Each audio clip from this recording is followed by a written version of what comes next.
Yes, sir. You just found it. Intercourse with you. Let's chat.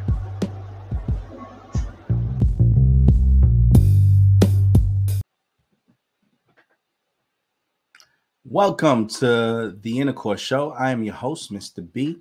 Today, we are going to do something a little different. The topic of discussion today is going to be the Israel-Hamas war. But today, we're going to tackle it from a different point of view. I think being Americans, we're a little removed from what it means to actually be at war, because I don't know that we have a lot of the experiences of people at war. We've never had bombs dropped on us on that level. We never really experienced the casualties of death and the stench of death and the destruction that comes from war. So I think having that perspective kind of shields us from what that experience may be like. And there are a group of people who have experienced that, who has lived that as their reality for an extended period of time, specifically in the Middle East between Israel and Hamas, whether it's Hamas bombing Israel or it's Israel bombing Hamas. People who have had to live with the notion of a rocket potentially devastating a building or an aerial attack from a major military power dropping bombs on them, it's a different lifestyle that we would have to live with. And today I'm tackling it not from who's right or wrong, but what is the devastation of war? What is the effects of it, right? I think we have at this point a lot of tension between the nuclear powers of the world. That's from the U.S. to Russia, and there's a number of other countries that's got nuclear bombs. I believe Israel has nuclear bombs. I believe China and a few other major countries have nuclear bombs. And if things ever get to a point where we're looking to leverage those nuclear bombs as a way of solving our differences, then it just results in a lot of devastation for people. And so this time, I'd like to approach it not just from talking about the threats of that, but what would happen if a nuclear bomb actually gets dropped on our country or on another person's country. What is the devastation of it? We haven't really fully understood that. Luckily, I found a video that actually speaks to it. It literally does the science behind the effects and the scale of the bomb, and it gives a very accurate depiction of what happens if that was to happen. And there's some simulation used to kind of tell the story. So the first phase of this particular show is going to start off with just analyzing the current conflict between Israel and Hamas. And it's just going to put into perspective just the current bombing that's happening now. And it's already causing mass destruction, mass deaths, to the point that there's more and more tension building up in that area and with the world powers as a whole.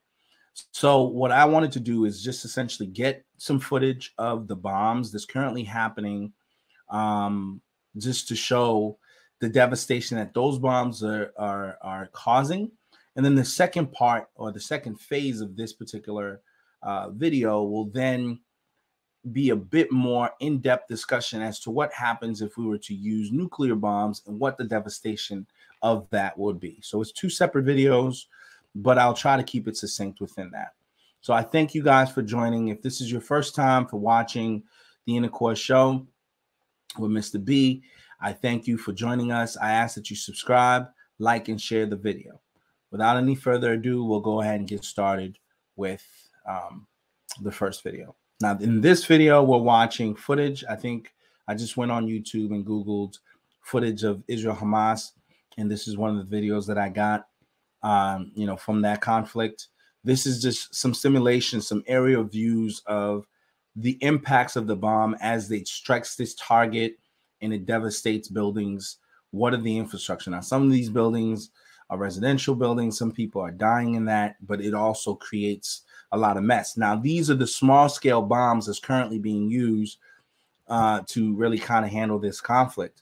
Now, as the tension escalates, it might get to a place where nuclear force and nuclear energy is being used, nuclear bombs are being used.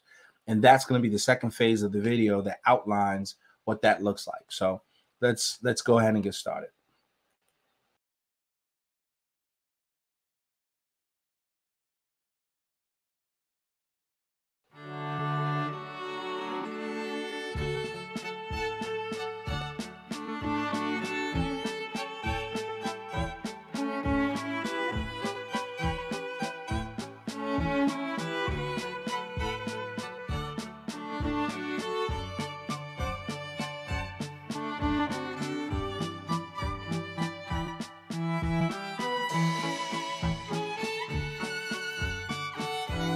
As you can see from the footage, this is just, I guess, the Israeli Defense Force showing some aerial footage of some of the explosions that's taken place from targets that they struck in Gaza.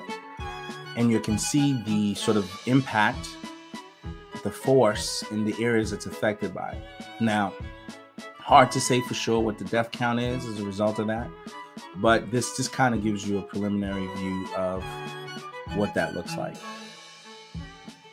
This video is about.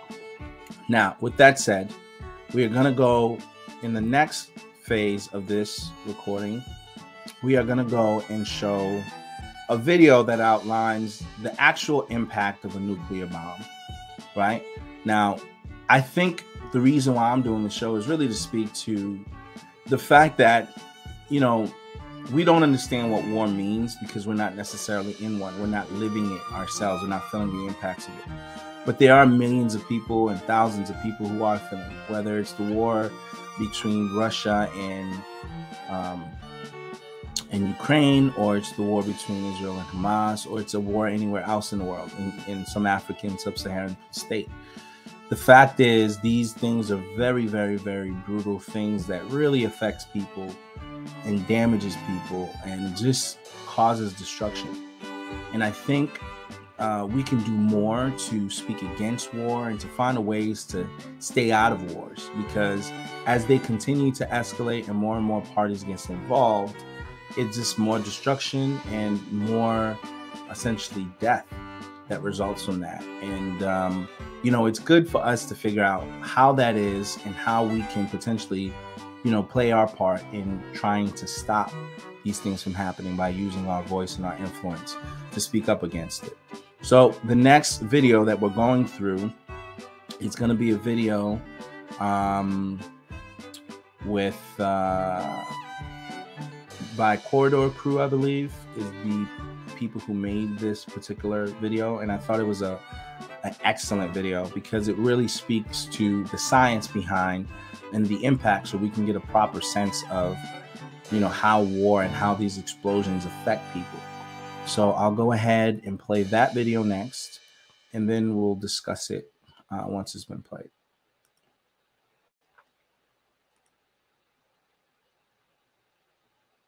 This is downtown Los Angeles, and I'm going to blow it up with a nuclear bomb. Okay, not actually. That would be too expensive, but I am going to use visual effects to show you what that would look like. You are very familiar with nuclear weapons. I mean, they're depicted in movies all the time. However, they never do a good job of showing what actually happens during a nuclear explosion. I mean, this movie would have you believe that you could survive a nuke just by getting in your fridge. That's not how the Force works. Even when we look at real test footage, it's still difficult to truly understand the power that's on display. They're always in these desolate, remote locations with nothing nearby to visually compare their size to. At least this test in the ocean had battleships for scale. On their own, it's just really hard to grasp the true magnitude of these explosions. Take a look at this shot. If you saw the movie Oppenheimer, then you're already familiar with the first test of a nuclear bomb, Trinity. Sure, it seems powerful, but it's not until I put the 900-foot-tall Eiffel Tower next to it that you can begin to grasp its true scale. Now, imagine instead of blowing up this bomb in the desert, it actually blew up in downtown Los Angeles. Well, you don't have to imagine this. 5, 4, 3, 2, 1. Oh, trust, we'll come back to this in a moment, so stay tuned. I just wanted to give you some context first, because let's be honest, this is kind of weird. It's hard for me to make a video in my upbeat tone about weapons of mass destruction, so I'm going to focus on the science behind the explosion itself, because that is truly mind-blowing. Explosions are actually pretty simple. They're just huge releases of energy over a short amount of time. Now, the vast majority of explosions are the result of chemical reactions, such as the gunpowder that fires bullets or military explosives that use TNT. 'Cause I'm TNT, I'm dynamite, TNT, and I win that fight! Okay, quick clarification about TNT and dynamite, because a lot of people seem to think that they're the same thing, but they're not. Dynamite is solidified nitroglycerin, which is very unstable and dangerous. This is not the way you transport nitro! On the other hand, TNT, or trinitrotoluene, is so safe and shock resistant that it took 30 years for people to even figure out that it could explode. People used to use it to, like, dye their clothes yellow. I'm not kidding. These days, however, TNT is one of the most commonly used explosive chemicals in the world, used for everything from geological surveys to hand grenades. Did you know that hand grenades just have TNT inside of them? Because I didn't. I mean, I do now. You do too. Nuclear bombs, however, just hit different. In movies, you can always tell it's a nuke because there's a mushroom cloud. It's a very distinctive shape. However, this shape isn't actually exclusive to nukes. Mushroom clouds occur from any sufficiently large explosion. It's just how thermals work in the air. In fact, the first documented example of a mushroom cloud is from the 1700s. So how do nukes hit different? Instead of a chemical reaction, it is a nuclear reaction. And thanks to this dude who had special relatives, we have the equation E equals mc squared, which basically just means that energy is the same thing as mass. Stuff can be converted into pure energy, and pure energy can be converted back into stuff. So in a nuclear explosion, stuff like uranium ascends beyond its three-dimensional form to become pure energy. And it is a lot of energy. Yeah, so notice that little c squared from the equation? That stands for the speed of light times the speed of light. So energy is actually equal to the mass of something times 90 quadrillion. You don't need a lot of mass to equal a lot of energy. For example, a single drop of water has a mass of 0.05 grams. It's a tiny, minuscule amount of water. But even converting just this much mass into energy would yield an explosion as large as the one we saw in Beirut in 2020. This tragic accident was one of the most powerful non-nuclear blasts in history. It had enough concussive force to shake the entire country of Lebanon, and yet it was still only a 20th the size of the Trinity test. While the Beirut explosion was caused by a warehouse full of ammonium nitrate, Trinity was fueled by a core of plutonium just the size of a bowling ball. Nukes release so much energy that a new unit of measurement had to be formed. 2 months before Oppenheimer detonated the gadget, they blew up 100 tons of TNT, or 0.1 kilotons. This explosion was literally humanity making a big mark in the earth and going, yep, that's my measuring stick now. And this is how physicists were able to figure out that the size of the Trinity explosion was the equivalent of 21,000 tons of TNT. Or 21 kilotons. But here's something crazy. In 2021, they actually reanalyzed the data and determined that the actual yield of this explosion was 25 kilotons. So, yeah, as if that distinction even matters when you're blowing up a city. Speaking of which... 5, 4, 3, 2, 1.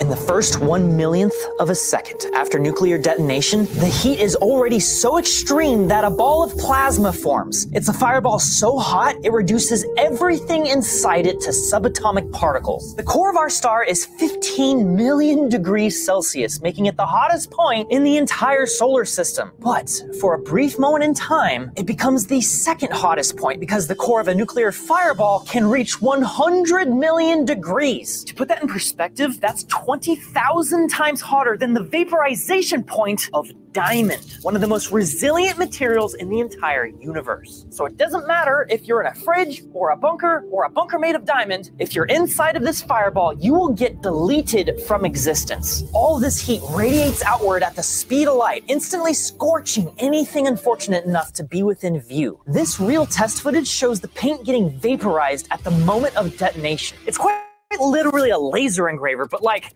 everywhere. Anything combustible immediately ignites on fire, including everything within a mile of this explosion. All the people within a mile and a half would receive third-degree burns. It's a burn so bad you don't even feel it. And looking at this test footage, what I find fascinating is that it's not actually windy. What we're seeing is the heat of the nuke pushing the smoke away like it's the solar wind or something. It's just that intense. The real wind and the most devastation is still to come. The shockwave is a sphere of high-pressure air that expands outward faster than the speed of sound. In fact, this shockwave is so powerful, it levels up into something even deadlier. When it hits the ground, it reflects back up to recombine with itself, forming what's called a Mach stem. It gives the shockwave a razor's edge, shaving the city down to rubble. It's been a few seconds at this point, but the explosion is still happening. The shockwave leaves behind a pressure vacuum which sucks all the air back in with hurricane force winds. It's not as strong as the initial shockwave, but this is more insidious. As the air rushes back into the city, it delivers fresh oxygen to all the fire. The rushing air feeds the flames, which create fire tornadoes that swell to hundreds of feet high. This terrifying reality is called a firestorm and is exactly what happened to Hiroshima. It was a city made almost entirely of wood.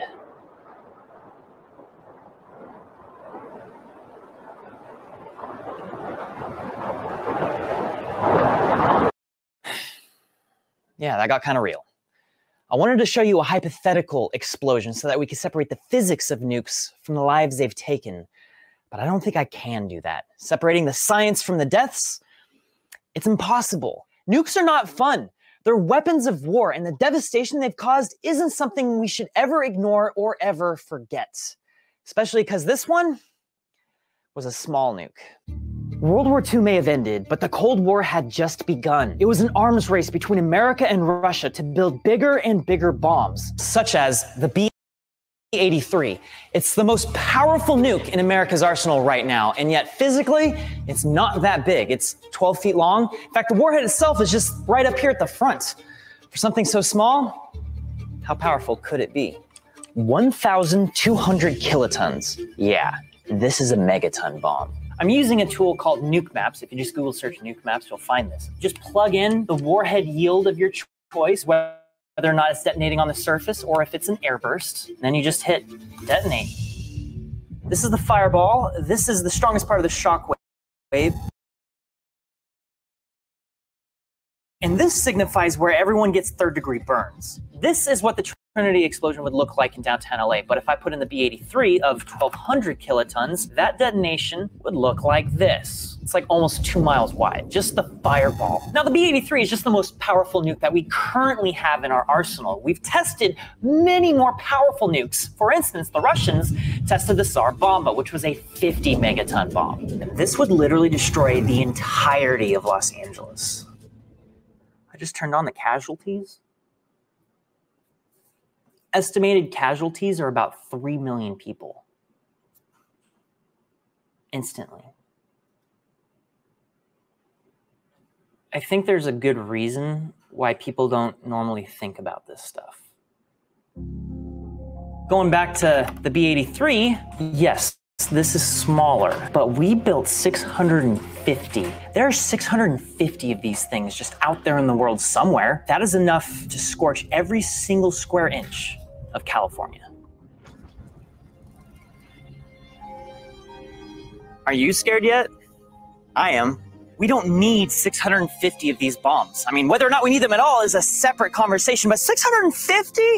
I think we can all agree that is too many. Mutually assured destruction is still assured destruction, but thankfully there is hope. Both the US and Russia have reduced their nuclear stockpile by 50,000 warheads since the height of the Cold War. Think about that for a moment. Two nations with a history of animosity and distrust were able to set aside their fear of each other and put most of their weapons down. When I see that, I don't see a species trying to destroy themselves.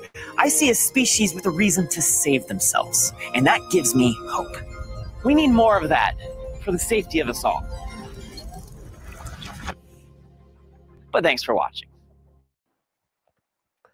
Now, I know most of us, it's hard for us to put that into perspective, but this is what we're dealing with right now with the type of conflicts that's being dealt with, right? One of those bombs, and that's not even the strongest one. They were referring to the one that was last used as having, I think it was a 20 kilobyte type of amount of force. And there's apparently one that can do 3 times the amount of damage. And I'm sure there's even some that can do even greater than that. And imagine all the countries having some variation of these type of bombs. It just spells devastation for mankind and for humanity. And I think what we need to do is to be prayerful that it does not go there. right? That we can, at the very least, allow cooler heads to prevail here, and for there to be some sort of ceasefire before the situation gets out of control, because it's already heading there. These bombs are destructive, and they do not help to, cool things down. If anything, they escalate things.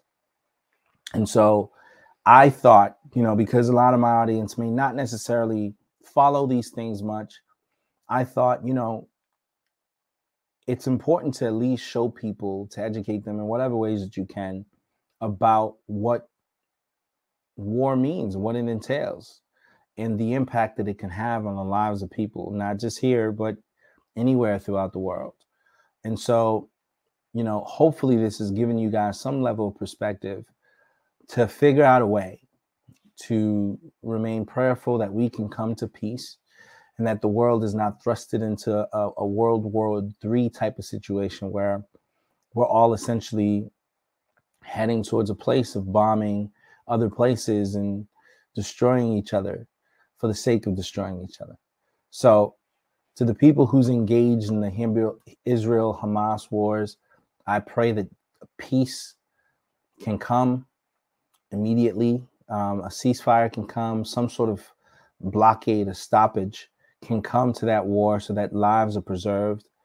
And for people in wars elsewhere, I pray the same thing applies, so that we never have to come to a point where any of these weapons have to be used and people's lives have to be destroyed. So this was a different show for those of us who are new to this particular channel. I pray that you subscribe and you keep connected with us, and that you weigh in and let your voice be heard.